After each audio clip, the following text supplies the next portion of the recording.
इस nature of root को कैसे बताते हैं? हमने अभी पहले फॉर्मूला पढ़ा था, क्वाड्रेटिक फॉर्मूला। जो क्वाड्रेटिक फॉर्मूला पढ़ा था ना, उसी के बेस पर ही नेचर ऑफ रूट बताया जाता है। कैसे बताया जाता है वो मैं आपको बता देता हूं। कोई भी क्वाड्रेटिक कोई भी क्वाड्रेटिक इक्वेशन आपको दे रखी है, आपने क्या करना है, नेचर ऑफ रूट बताने से पहले उसको आपको क्या करना पड़ेगा, उस क्वाड्रेटिक इक्वेशन का डिस्क्रिमिनेंट निकालना पड़ेगा। डिस्क्रिमिनेंट का फॉर्मूला क्या बताया था? बी स्क्वायर माइनस 4ac बताया था अभी। तो मैं क्या करता हूं, अगर तो डिस्क्रिमिनेंट हमारा ग्रेटर देन 0 आ जाता है, डिस्क्रिमिनेंट मेरा क्या आता है, ग्रेटर देन 0, तो उसके जो रूट का नेचर होगा वो होगा two distinct real root. Two distinct real root. Two distinct real root, इसका क्या मतलब हुआ कि जो क्वाड्रेटिक इक्वेशन अभी जो मैंने आपको इससे पहले क्वाड्रेटिक फॉर्मूला कराया है, उसमें अगर आपने देखा हो, उसमें डिस्क्रिमिनेंट ग्रेटर देन 0 आया था ना, ग्रेटर देन 0। तो उसके जो रूट आए थे, दो एक्स की वैल्यूज आई थी, दोनों की दोनों डिफरेंट आई थी। तो अगर आपका डिस्क्रिमिनेंट ग्रेटर देन 0 आएगा तो डिस्टिंक्ट का मतलब होता है डिफरेंट। डिस्टिंक्ट का मतलब क्या होता है? डिफरेंट। तो क्वाड्रेटिक इक्वेशन को सोल्व करके जो दो एक्स की वैल्यूज आएगी, दोनों की दोनों डिफरेंट आएगी, दोनों की दोनों क्या आएगी? डिफरेंट। अगर डिस्क्रिमिनेंट का आंसर इक्वल टू 0 आया तो टू इक्वल रियल रूट आएंगे। टू इक्वल रियल रूट से क्या हम समझे हम, कि अगर आपने कोई क्वाड्रेटिक इक्वेशन सोल्व करी, आती तो दो एक्स की वैल्यूज है ना, दोनों की दोनों एक्स की वैल्यू सेम होगी, एक्स की वैल्यू 2, एक्स की वैल्यू 2।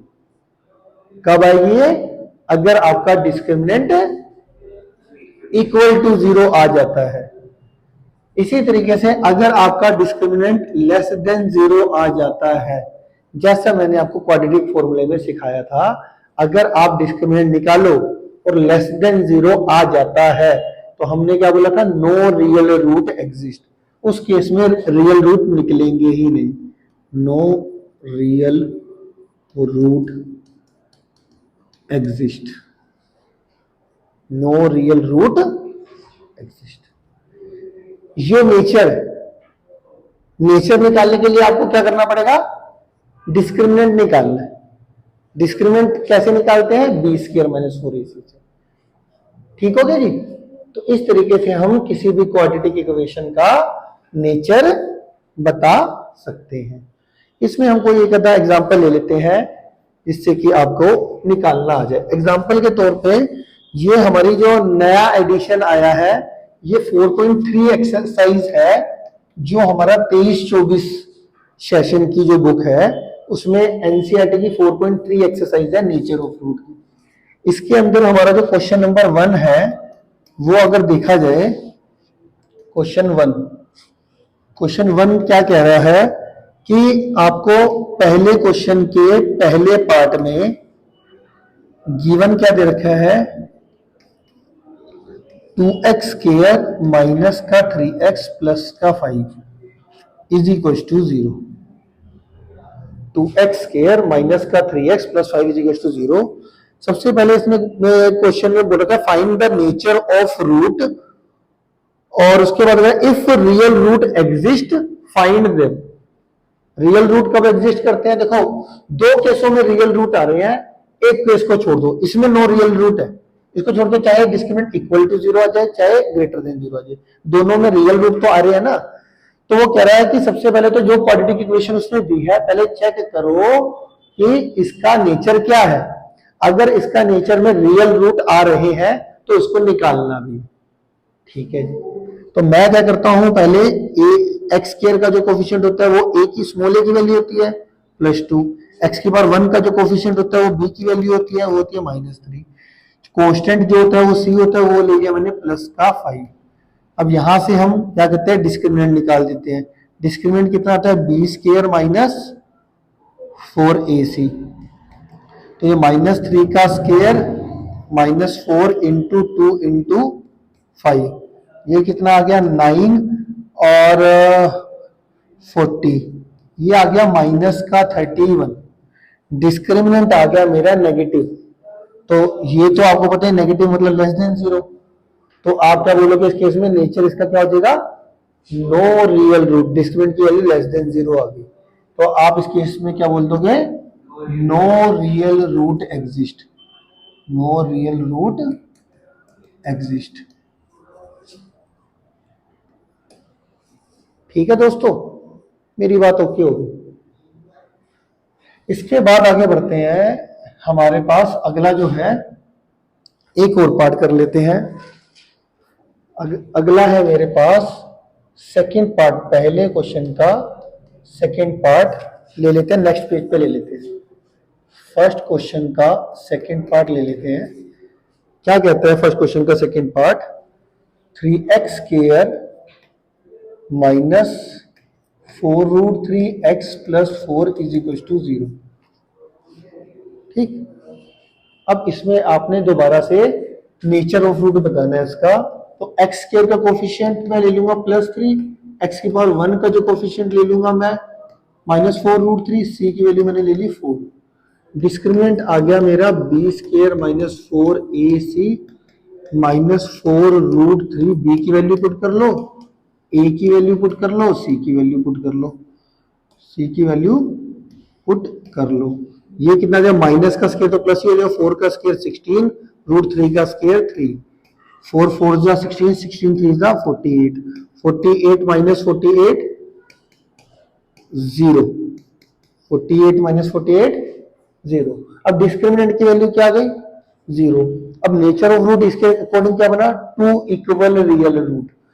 तो quadratic equation has, quadratic equation has 2 equal real root, 2 equal real root, एकदम सही बात होगी। अब इसमें क्वेश्चन में बोला था अगर इक्वल रियल रूट है तो आपको निकालना भी है, रियल रूट अगर आगे तो निकालना भी है। इसका मतलब है मुझे इसकी मिडिल टर्म स्प्लिटिंग से कर लो या क्वाड्रेटिक फॉर्मूले से कर लो। अब क्योंकि मैंने एबीसी की वैल्यू निकाली है, तो मैं फिलहाल के लिए तुम्हें क्वाड्रेटिक फॉर्मूला से करके दिखा देता हूं। x is equal to -b plus minus √d upon 2a, इससे तुम्हारी क्वाड्रेटिक फॉर्मूले की प्रैक्टिस भी हो जाएगी। तो हम सारे क्वेश्चन कोशिश करते हैं क्वाड्रेटिक फॉर्मूले से। b की वैल्यू कितनी है, -4√3 प्लस माइनस √d की वैल्यू कितनी आ गई, 0, √d की वैल्यू आ गई 0, 2a की वैल्यू कितनी है हमारे पास 3, तो ये हमारा कितना आ गया, माइनस माइनस प्लस 4√3, 0 का रूट 0 होता है, तो एक बारी बीच में प्लस ले लोगे और एक बारी बीच में माइनस ले लोगे, अपॉन 6 का अपॉन 6 चलेगा। ठीक है जी, तो ये भी मेरा 4√3 अपॉन 6 आ जाएगा, 4√3 माइनस करेंगे तो भी 4√3 अपॉन 6 आ जाएगा, कटिंग होके 2/3 आ जाएगा, यहाँ से भी कटिंग होकर 2/3 आ जाएगा। x की वैल्यू आएगी 2√3 अपॉन 3, 2√3 अपॉन 3, हमारे रियल रूट भी निकल गए। अच्छा, तुमने ये बात भी नोट करी होगी, डिस्क्रिमिनेंट देखो अगर इक्वल टू 0 आया तो मैंने क्या बोला था, 2 इक्वल रियल रूट आएंगे, ये बोला था ना। अब देखो दोनों की दोनों इक्वल आए, तो डिस्क्रिमिनेंट कभी भी 0 आएगा तो जो दोनों x की वैल्यूज होगी वो सेम आएगी, सेम भी आएगी और रियल भी आएगी। आपको मैंने ये साथ के साथ वेरीफाई भी करा दिया। तो 2 इक्वल रियल रूट आए जब डिस्क्रिमिनेंट हमारा 0 आया। नेचर इसका क्या है, quadratic equation has 2 equal real root. क्या मेरी बात समझ में आ गई? 2 पार्ट करा दिया, तीसरा पार्ट आपका खुद का होमवर्क है। ठीक है, आगे बढ़ते हैं, अगला क्वेश्चन पढ़ते हैं जी। अगला क्वेश्चन बहुत इंपॉर्टेंट है। अगला क्वेश्चन तुम्हारे इस बार अगर कोई एग्जाम है उसमें भी आ सकता है और फाइनल में भी आ सकता है, काफी चांसेस है। क्वेश्चन नंबर 2 देखिए, क्वेश्चन नंबर 2 में क्या कह रहा है, हमारे को एक गिवन इक्वेशन दे रखी है, गिवन इक्वेशन वो क्या दे रखी है, 2x square minus 3x plus 5, oh sorry 2x square plus k x plus 3 is equal to 0। ये आपको इक्वेशन दे रखी है जी, ठीक है जी। ऊपर क्वेश्चन में पढ़ लो क्या लिखा हुआ है। क्वेश्चन में लिखा हुआ है कि find the value of k for each of the following quadratic equation so that they have equal root. इन दोनों का क्या है, इस क्वाड्रेटिक इक्वेशन के इक्वल रूट है। अब क्योंकि इस क्वाड्रेटिक इक्वेशन के इक्वल रूट है तो डिस्क्रिमिनेंट इक्वल्स टू 0 होगा। इसमें बोल रखा है इस क्वाड्रेटिक इक्वेशन के इक्वल रूट है, के की वैल्यू बता दो जी। तो ठीक है, since quadratic equation has equal real root therefore discriminant is equal to 0। Discriminant क्या होता है, b square minus 4ac is equal to 0। अब b की वैल्यू यहाँ पे b की वैल्यू देखो, b की वैल्यू कितनी आ जाएगी, k का स्क्वायर माइनस 4, a की वैल्यू 2 और c की वैल्यू 3।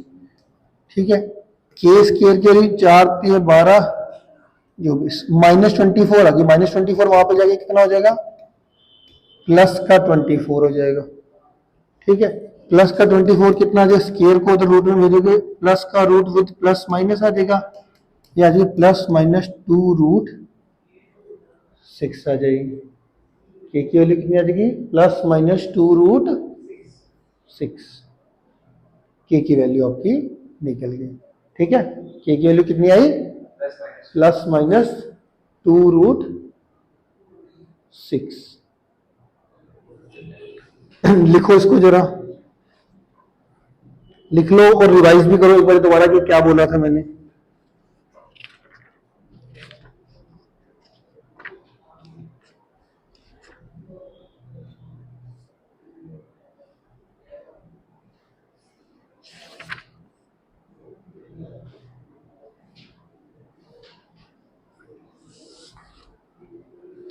आ गया, सबसे ज्यादा समझने पे ध्यान दो। आगे आ रहा है समझ में 100% ना। इसका जो दूसरा पार्ट है, अगर किसी को एनसीईआरटी पेपर आना हो तो इसका दूसरा पार्ट आने के चांसेस हाई रहते हैं। दूसरा पार्ट इसका क्या है, दूसरा पार्ट है इसका सेकंड क्वेश्चन का सेकंड पार्ट। गिवन इक्वेशन इसमें क्या दे रखी है, k x x minus 2 plus 6 is equal to 0, ये दे दीजिए। इसमें भी सेम बात है, क्वाड्रेटिक इक्वेशन के इक्वल रियल रूट है, डी की वैल्यू निकाल। Since quadratic equation has equal real root therefore discriminant is equal to 0।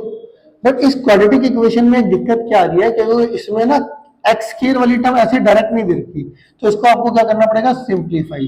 के एक्स को अंदर लेके जाओ, के एक्स को एक्स से मल्टीप्लाई करोगे तो k x square, k x को माइनस 2 से मल्टीप्लाई करोगे तो minus 2 k x plus 6 is equal to 0।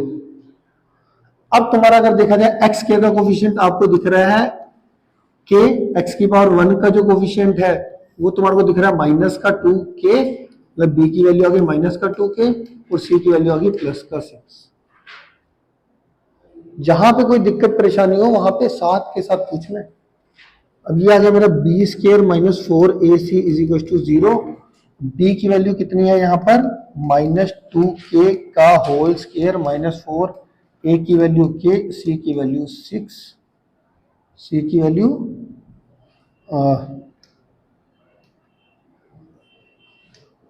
सी की वैल्यू कितनी आ गई 6, अरे सी की वैल्यू आ गई हमारी 6 इज इक्वल टू 0। ये कितना आ जाएगा, माइनस 2k का होल स्क्वायर प्लस का 4k स्क्वायर और 4 6 24k इज इक्वल टू 0। यहाँ पे 4k कॉमन आ रहा है तो ये कितना आ जाएगा, k minus 6 is equal to 0। और इसको अगर हम 4 को तो डिवाइड में ले जाओ, k इंटू के माइनस 6 इज इक्वल टू 0/4 0।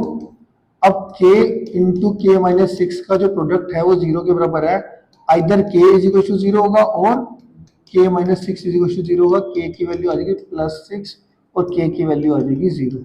इन दोनों का प्रोडक्ट 0 है तो या तो इसकी वैल्यू 0 होगी या इसकी वैल्यू 0। k की वैल्यू 0 होगी और k की वैल्यू 6 आ गई। अब इस बात का स्पेशल आपने ध्यान रखना है, जैसे k की वैल्यू 2 आ गई ना, अब k की दो वैल्यू में से एक वैल्यू अगर मैं पुट कर रहा हूँ, k की वैल्यू 0 पुट कर रहा हूँ अपनी गिवन इक्वेशन में, तो k की वैल्यू अगर मैं 0 पुट करता हूँ तो ये पूरा वेक्टर 0 हो जाएगा, 6 इज इक्वल टू 0 आ जाएगा, जो कि हो नहीं सकता। तो हमारी k की वैल्यू जो 0 है, फॉर k की वैल्यू 0 के लिए given equation not satisfied. Not satisfied का मतलब LHS is not equal to RHS। ठीक है, आप इसको पुट करके भी दिखा सकती हो कि मेरा आंसर आ रहा है फॉर k की वैल्यू 0 के लिए हमारा लेफ्ट हैंड साइड जो आया वो आया 6 और RHS आया वो आया हमारा 0। तो हमारी LHS RHS के बराबर नहीं आ रही है। वैसे तो टीचर समझ जाएगा, बट फिर भी अगर आपको कहीं भूल जाओ आप, तो मैं इसलिए लिख दे रहा हूं फॉर k के लिए 0 के LHS is not equal to RHS। ठीक हो गया जी। अब तो देयरफॉर k की वैल्यू हमारी 6 रह जाएगी, तो हमारा आंसर हो गया k की वैल्यू 6। मेरी बात समझ में आ गई? क्या कोई कॉन्सेप्ट में किसी अंडरस्टैंडिंग लेवल पे कोई दिक्कत है तो पूछ सकते हो, आराम से देख लो दोबारा से और मुझसे पूछ लो। ये था हमारा क्वेश्चन सेकंड का सेकंड पार्ट।